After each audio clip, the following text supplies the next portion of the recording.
नमस्कार साथियों और प्यारे बच्चों, लैब टेस्ट ट्यूटर में आपका स्वागत है। प्यारे बच्चों, मैं लेके आता हूँ आपके लिए मज़ेदार वीडियो वो भी ट्रिक के साथ। इसी कड़ी में आज मैं लेके आया हूँ एक नया वीडियो जिसके अंदर पढ़ेंगे बीटी यानी ब्लीडिंग टाइम। ब्लीडिंग टाइम क्या होता है इसके बारे में अपन चर्चा करेंगे। इसका इंट्रोडक्शन, मेथड, सैंपल क्या है, प्रिंसिपल क्या है इसका, रिक्वायरमेंट क्या क्या चीज़ की है, इसका प्रोसीजर क्या है और फाइनली क्लिनिकल सिग्निफिकेंस क्या है। इन सभी चीज़ों को आज के वीडियो में हम डिस्कस करेंगे। तो बच्चों, ब्लीडिंग टाइम के बारे में पढ़ने से पहले एक बार अपन लैब में चलते हैं और वहाँ प्रैक्टिकली इस टेस्ट को करके देखते हैं। देखो, सबसे पहले क्या करेंगे, अपने स्वेब तैयार करेंगे। स्वेब तैयार करने के लिए क्या करेंगे, कॉटन लेंगे, उसको स्पिरिट में भिगो लेंगे। स्पिरिट में भिगो कर अब क्या करेंगे, उसको जो फिंगरप्रिंट है या फिर ईयर लोब है उसको अच्छी तरह से साफ़ कर लेंगे। साफ़ करने के बाद हम क्या करेंगे, लेंसेट की सहायता से 1 mm का एक प्रिक करेंगे। उसी के साथ टाइमर को शुरू कर देंगे और अपना जो फिल्टर पेपर है उस पर उसका एक ड्रॉप ले लेंगे। ये प्रोसेस हर 30 सेकंड से करना है, यानी प्रत्येक 30 सेकंड बाद में एक ड्रॉप है वो फिल्टर पेपर के ऊपर लेना है। और ये प्रोसीजर है ना तब तक दोहराना है जब तक ब्लड आना बंद ना हो जाए, ठीक है। यानी एक के बाद एक ड्रॉप अपने लेते जाएंगे। ड्रॉप लगाया, टाइमर को चालू कर दिया, फिर 30 सेकंड के बाद में फिर यहाँ पर एक ड्रॉप लिया, फिर 30 सेकंड के बाद में फिर 30 सेकंड हैंड, प्रत्येक 30 सेकंड के बाद में इसको लेते जाएंगे। तो यदि मान लो 5 है तो क्या हो गया, 30, 60, 90, 120 और 150 सेकंड। 150 सेकंड का मतलब हो गया 2 मिनट 30 सेकंड। तो यहाँ पर आते अगर ये ब्लड आना बंद हो गया तो इसका मतलब अपना जो बीटी है वो 2 मिनट और 30 सेकंड हो गया। 150 सेकंड का मतलब हो गया 150 को आप 60 से भाग देंगे तो 2 मिनट और 30 सेकंड आएगा। तो ये टाइम इसका बीटी का प्रोसीजर है, बिल्कुल ईजी है। मतलब फिल्टर पेपर के ऊपर क्या करना है आपको, हर 30 सेकंड से एक एक ड्रॉप लेना है और तब तक लेना है जब तक ब्लड आता जाए। जैसे ब्लड आना बंद हो वहाँ पर इसको स्टॉप कर देंगे और ये टाइम को काउंट कर लेंगे। तो बच्चों, अभी आपने देखा लैब के अंदर ब्लीडिंग टाइम कैसे करते हैं, कैसे निकालते हैं, इसका टाइम कैसे कैलकुलेशन करते हैं उसके बारे में जाना। अब देखते हैं इसका थ्योरेटिकल पार्ट।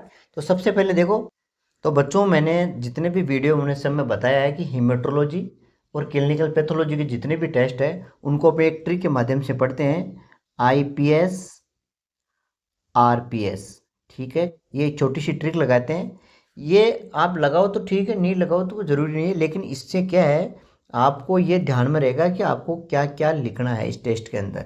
तो सबसे पहले देखो, आई से आपको इंट्रोडक्शन याद रखना है।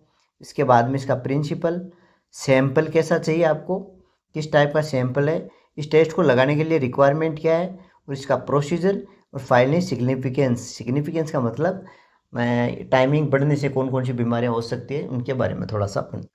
तो सबसे पहले इंट्रोडक्शन। इंट्रोडक्शन में इसकी परिभाषा, ये टेस्ट क्यों लगाया जाता है, उसके बारे में सिंपल सिंपल 2-4 लाइनें लिखनी होती है। तो इंट्रोडक्शन के अंदर सबसे पहले देखेंगे ब्लीडिंग टाइम, बीटी। बीटी वह समय होता है जो शरीर में रक्त बहना बंद होने लगता है।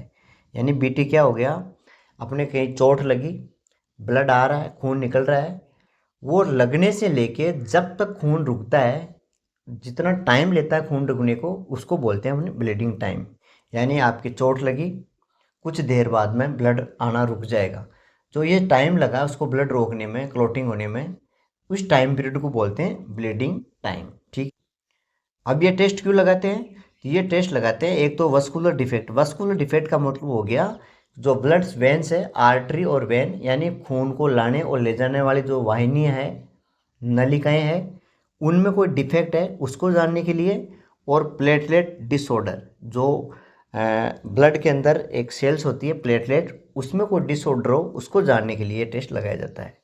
तो इसमें लिखा यह परीक्षण शरीर में रक्त वाहिकाओं और प्लेटलेट की कार्य क्षमता की जांच करने के लिए किया जाता है। यानी वो सक्षम है कि नहीं इस काम करने के लिए, जिससे यह पता चलता है कि चोट या कट कट के बाद रक्त का थक्का बनने में कितना समय लगता है।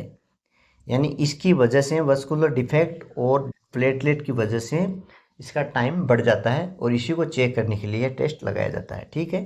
तो ये तो हो गया आपका इंट्रोडक्शन। दूसरा है ब्लीडिंग टाइम का किस मेथड से करते हैं। तो इसका जो मेनली मुख्य जो मेथड है वो होता है ड्यूक मेथड। ये बहुत इंपॉर्टेंट है, ड्यूक मेथड। सैंपल कौन सा लेता है, सैंपल देखो या तो ईयर लोब, ये दो कान है, यहाँ से लेते हैं, या फिर डायरेक्ट फिंगर से, ठीक है। ईडीटी ऑयल से नहीं लेते हैं। इसमें क्यों नहीं लेते हैं, कि उसमें एंटीकोगुलेंट मिला हुआ था, वो कभी थका जमेगा नहीं उसमें, ठीक है। तो डायरेक्ट फिंगरप्रिंट लेते हैं इसमें, ये ध्यान रखना है। तो ये तो हो गया आपका सैंपल, मेथड और इंट्रोडक्शन। अब इसका प्रिंसिपल क्या है? प्रिंसिपल है कि एक छोटे और सतही चीरे के बाद त्वचा से बहने वाला रक्त को मापा जाता है कि उस थक्के को बनने में और रक्तस्राव बंद होने में कितना समय लगता है। ये चीज़ इसमें नोट की जाती है।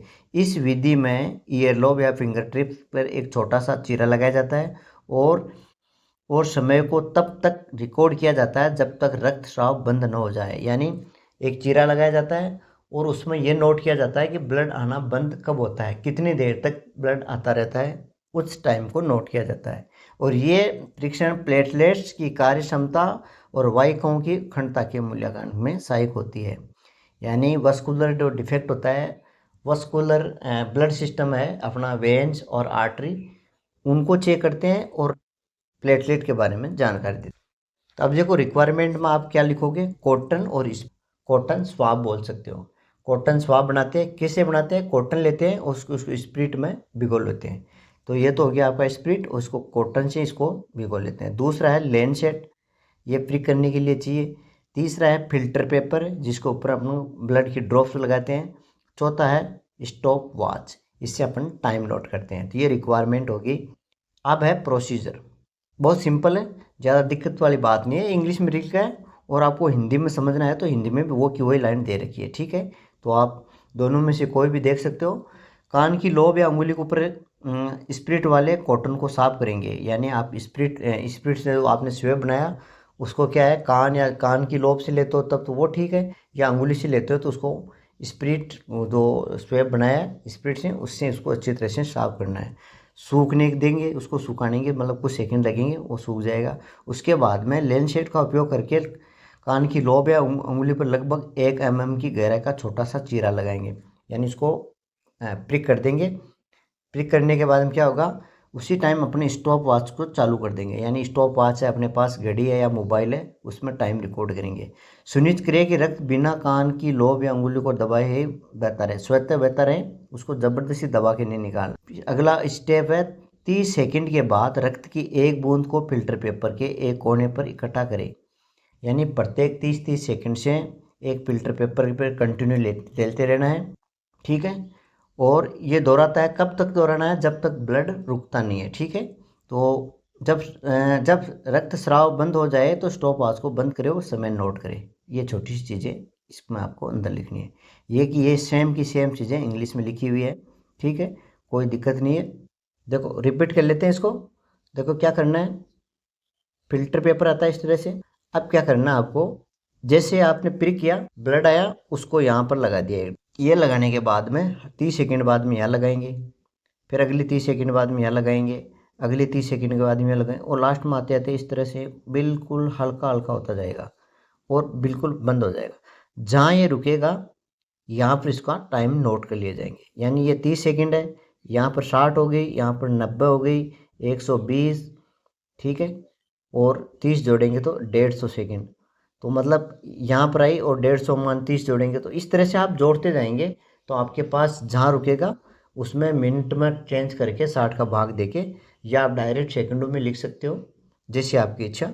बाकी अच्छा रहेगा कि आप मिनट में कन्वर्ट कर लो। मान लो यहाँ 150 पर आ गई तो ये 2 मिनट हो गई 120 की, 60 60 120, और 30 सेकंड वो बच गया आधे मिनट वो, तो 2.5 मिनट हो गई। तो ये इसका स्टैंडर्ड टाइम हो गया। अब इसकी जो नॉर्मल रेंज है वो क्या आती है, 1 मिनट से लेकर 5 मिनट के बीच में अगर ये रक्त आना बंद हो जाए, क्लॉट जम जाए, तो ये नॉर्मल है।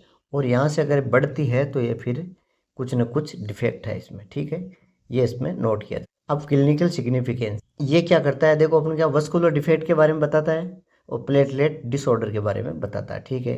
तो इसमें 2 चीज़ें दे रखी है, एक तो थ्रोम्बोसाइटोपेनिया, इसमें क्या प्लेटलेट डिक्रीज हो जाती है, ठीक है।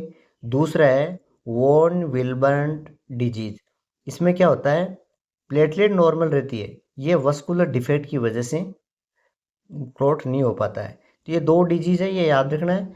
ये वस्कुलर डिफेक्ट का है, पहले वाला प्लेटलेट का है, ठीक है। ये 2 चीज़ें याद, थ्रोम्बोसाइटोपेनिया, अगर ब्लीडिंग टाइम बढ़ रही है तो या थ्रोम्बोसाइटोपेनिया हो सकता है, या फिर वॉन विल्ब्रांड्स डिजीज हो सकता है। तो ये था अपना छोटा सा वीडियो, आशा करता हूँ आपको पसंद आया होगा। पसंद आया तो शेयर और लाइक जरूर करें। मिलते हैं नेक्स्ट वीडियो में, धन्यवाद।